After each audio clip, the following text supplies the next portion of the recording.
So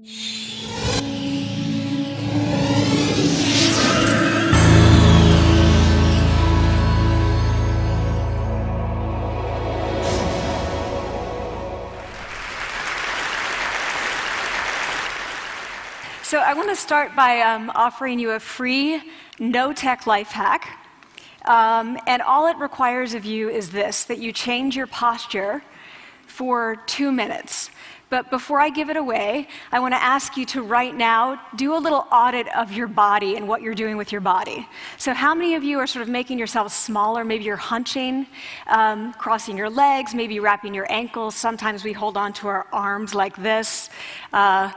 Sometimes we spread out. I see you. So I want you to pay attention to what you're doing right now. We're going to come back to that in a few minutes, and I'm hoping that if you sort of learn to tweak this a little bit, it could significantly change the way your life unfolds. So we're really fascinated with body language, and we're particularly interested in other people's body language. You know, we're interested in, like, you know, an awkward interaction, or a smile, or a contemptuous glance, or maybe a very awkward wink, or maybe even something like a handshake. Here they are arriving at number 10, and look at this lucky policeman gets to shake hands with the President of the United States. Oh, and here comes the Prime Minister of the... No.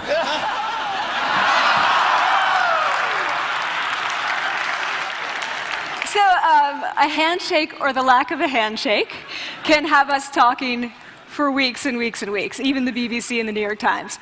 So obviously, when we think about nonverbal behavior or body language, but we call it nonverbals as social scientists, it's language. So we think about communication. When we think about communication, we think about interactions. So what is your body language communicating to me? What's mine communicating to you? And there's a lot of reason to believe that this is a valid way to look at this. So social scientists have spent a lot of time looking at the effects of our body language or other people's body language on judgments. And we make sweeping judgments and inferences from body language.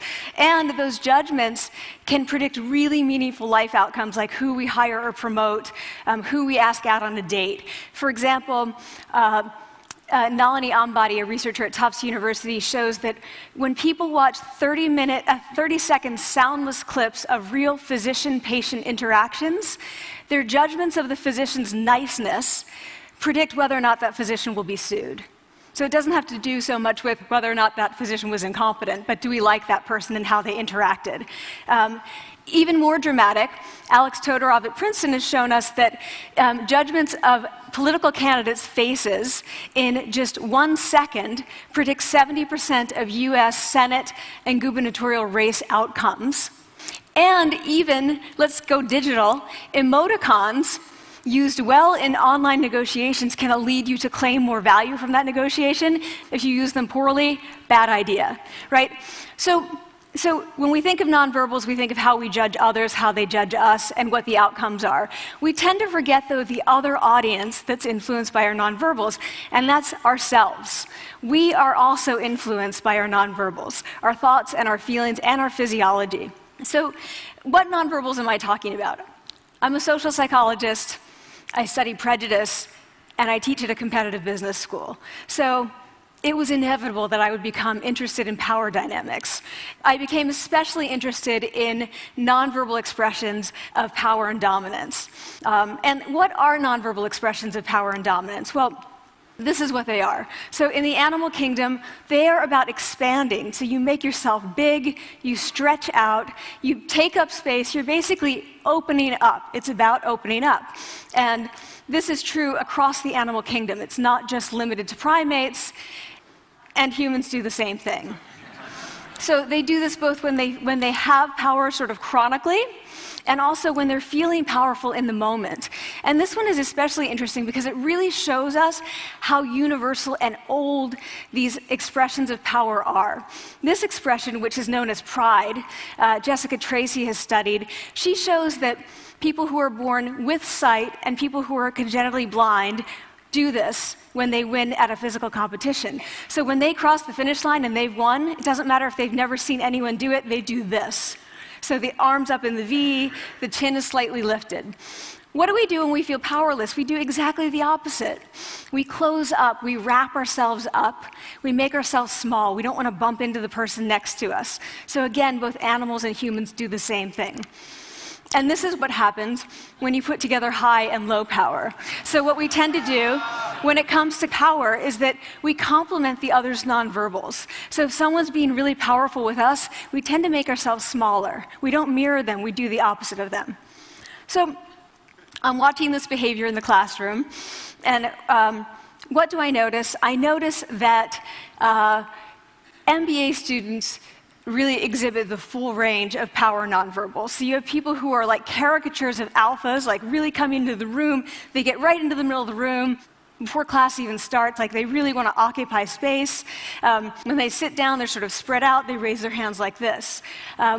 You have other people who are virtually collapsing when they come in. As soon as they come in, you see it. You see it on their faces and their bodies. And they sit in their chair and they make themselves tiny, and they go like this when they raise their hand. I noticed a couple things about this. One, you're not going to be surprised. It seems to be related to gender. So women are much more likely to do this kind of thing than men. Women feel chronically less powerful than men, so this is not surprising. But the other thing I noticed is that it also seemed to be related to the extent to which the students were participating and how well they were participating. And this is really important in the MBA classroom because participation counts for half the grade. So business schools have been struggling with this gender grade gap. You get these equally qualified women and men coming in, and then you get these differences in grades, and it seems to be partly attributable to participation.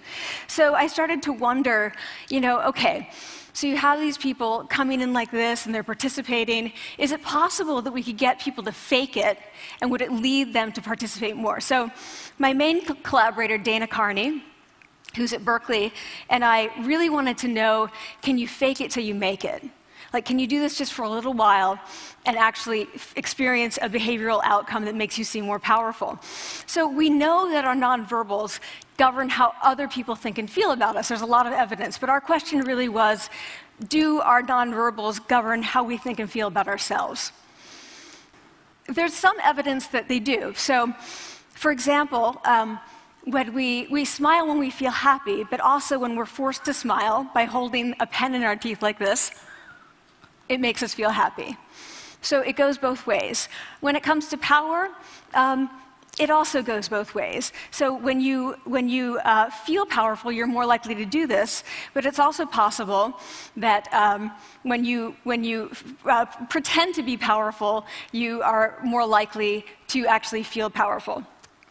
So the second question really was, so we know that our minds change our bodies, but is it also true that our bodies change our minds? And when I say minds, in the case of the powerful, what am I talking about? So I'm talking about thoughts and feelings and the sort of physiological things that make up our thoughts and feelings, and in my case, that's hormones. I look at hormones. So what do the minds of the powerful versus the powerless look like? So powerful people tend to be, not surprisingly, more assertive and more confident, more optimistic. They actually feel that they're going to win even at games of chance. They also tend to be able to think more abstractly. So there are a lot of differences. They take more risks. There are a lot of differences between powerful and powerless people. Physiologically, there also are differences on two key hormones, testosterone, which is the dominance hormone, and cortisol, which is the stress hormone. So what we find is that high-power alpha males in primate hierarchies have high testosterone and low cortisol, and powerful and effective leaders also have high testosterone and low cortisol. So what does that mean? When you think about power, people tended to think only about testosterone because that was about dominance. But really, power is also about how you react to stress. So do you want the high-power leader that's dominant, high on testosterone, but really stress reactive? Probably not, right? You want the person who's powerful and assertive and dominant, but not very stress reactive, the person who's laid back. So we know that in primate hierarchies, if an alpha needs to take over, if an individual needs to take over an alpha role sort of suddenly, within a few days, that individual's testosterone has gone up significantly and his cortisol has dropped significantly. So we have this evidence, both that the body can shape the mind, at least at the facial level, and also that role changes can shape the mind. So what happens, okay, you take a role change, what happens if you do that at a really minimal level, like this tiny manipulation, this tiny intervention? For 2 minutes you say, I want you to stand like this, and it's going to make you feel more powerful. So this is what we did. We decided to bring people into the lab and run a little experiment. And these people adopted for 2 minutes either high power poses or low power poses. And I'm just going to show you 5 of the poses, although they took on only 2. So here's one, couple more. This one has been dubbed the Wonder Woman by the media. Here are a couple more. So you can be standing or you can be sitting. And here are the low power poses. So you're folding up, you're making yourself small. This one is very low power. When you're touching your neck, you're really kind of protecting yourself. So this is what happens. They come in, they spit into a vial. We, for 2 minutes, say, you need to do this or this. They don't look at pictures of the poses. We don't want to prime them with the concept of power. We want them to be feeling power, right? So 2 minutes they do this. We then ask them, how powerful do you feel on a series of items? And then we give them an opportunity to gamble. And then we take another saliva sample. That's it. That's the whole experiment. So this is what we find. Risk tolerance, which is the gambling. What we find is that when you're in the high power pose condition, 86% of you will gamble. When you're in the low power pose condition, only 60%. And that's a pretty whopping significant difference. Here's what we find on testosterone. From their baseline when they come in, high power people experience about a 20% increase. And low-power people experience about a 10% decrease. So again, 2 minutes and you get these changes. Here's what you get on cortisol. High-power people experience about a 25% decrease, and the low-power people experience about a 15% increase. So 2 minutes lead to these hormonal changes that configure your brain to basically be either assertive, confident, and comfortable, or really stress reactive, and feeling sort of shut down. And we've all had that feeling, right? So it seems that our nonverbals do govern how we think and feel about ourselves. So it's not just others, but it's also ourselves. Also, our bodies change our minds. But the next question, of course, is, can power posing for a few minutes really change your life in meaningful ways? So this is in the lab, it's this little task, it's just a couple of minutes. Where can you actually apply this, which we cared about, of course. And so we think it's really what matters, where you want to use this is evaluative situations, like social threat situations. Where are you being evaluated? Either by your friends, like for teenagers, it's at the lunchroom table. It could be, for some people, it's speaking at a school board meeting. It might be giving a pitch, or giving a talk like this, or doing a job interview. We decided that the one that most people could relate to, because most people had been through, was the job interview. So we published these findings, and the media are all over it, and they say, okay, so this is what you do when you go in for the job interview, right? So we were, of course, horrified and said, oh my God, no, that's not what we meant at all, for numerous reasons. No, don't do that. Again, this is not about you talking to other people, it's you talking to yourself. What do you do before you go into a job interview? You do this. Right? You're sitting down, you're looking at your iPhone or your Android, not trying to leave anyone out. You're looking at your notes, you're hunching up, making yourself small, when really what you should be doing maybe is this, like in the bathroom, right? Do that, find 2 minutes. So that's what we want to test, okay? So we bring people into a lab, and they do either high or low power poses again. They go through a very stressful job interview. It's 5 minutes long. They are being recorded, they're being judged also, and the judges are trained to give no nonverbal feedback. So they look like this. Like, imagine this is the person interviewing you. So for 5 minutes, nothing. And this is worse than being heckled. People hate this. It's what Marianne LaFrance calls standing in social quicksand. So this really spikes your cortisol. So this is the job interview we put them through, because we really wanted to see what happened. We then have these coders look at these tapes, 4 of them. They're blind to the hypothesis, they're blind to the conditions. They have no idea who's been posing in what pose. And they end up looking at these sets of tapes and they say, oh, we want to hire these people, all the high power posers. We don't want to hire these people. We also evaluate these people much more positively overall.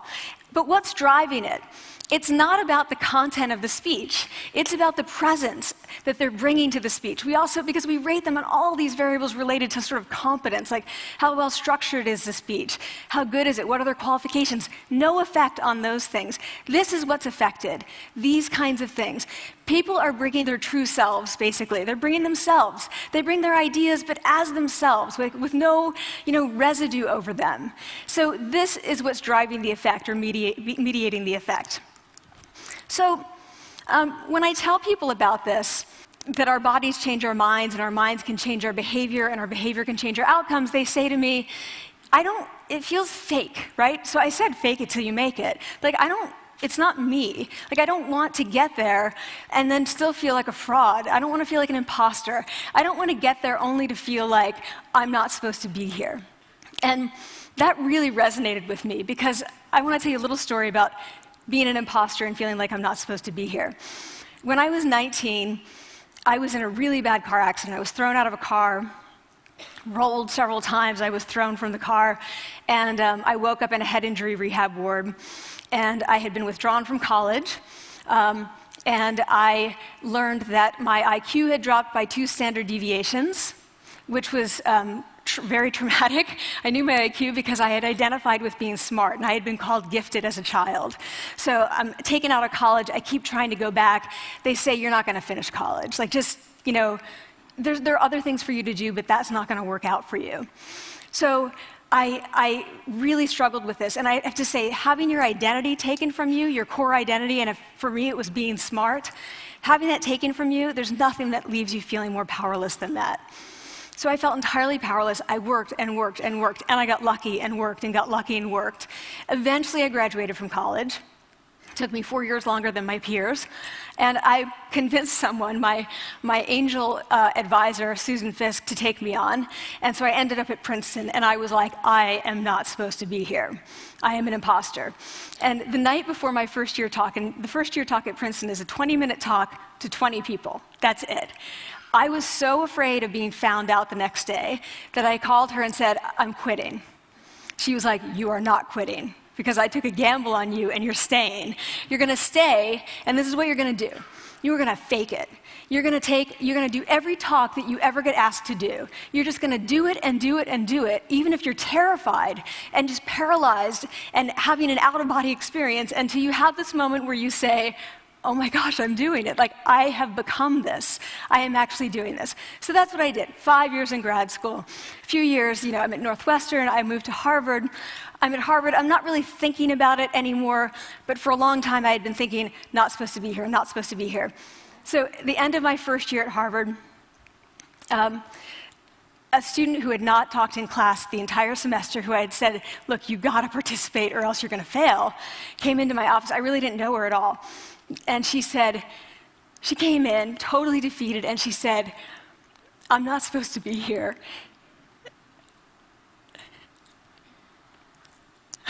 And that was the moment for me, because 2 things happened. One was that I realized, oh my gosh, I don't feel like that anymore. I don't feel that anymore, but she does, and I get that feeling. And the second was, she is supposed to be here. Like, she can fake it, she can become it. So he's like, yes, you are. You are supposed to be here, and tomorrow you're going to fake it, you're going to make yourself powerful, and, you're going to...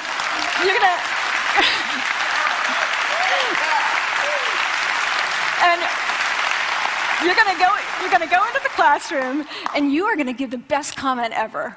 And she gave the best comment ever. And people turned around, they were like, oh my God, I didn't even notice her sitting there, She comes back to me months later, and I realized that she had not just faked it till she made it, she had actually faked it till she became it. So she had changed. And so I want to say to you, don't fake it till you make it. Fake it till you become it. It's not do it enough until you actually become it and internalize. The last thing I want to leave you with is this. Tiny tweaks can lead to big changes. So this is 2 minutes. 2 minutes, 2 minutes, 2 minutes. Before you go into the next stressful evaluative situation, for 2 minutes, try doing this in the elevator, in a bathroom stall, at your desk behind closed doors. That's what you want to do. Configure your brain to cope the best in that situation. Get your testosterone up, get your cortisol down. Don't leave that situation feeling like, oh, I didn't show them who I am. Leave that situation feeling like, oh, I really feel like I got to say who I am and show who I am. So I want to ask you first, both to try power posing, and also I want to ask you to share the science, because this is simple. I don't have ego involved in this. Give it away. Share it with people, because the people who can use it the most are the ones with no resources and no technology and no status and no power. Give it to them, because they can do it in private. They need their bodies, privacy, and 2 minutes, and it can significantly change the outcomes of their life. Thank you.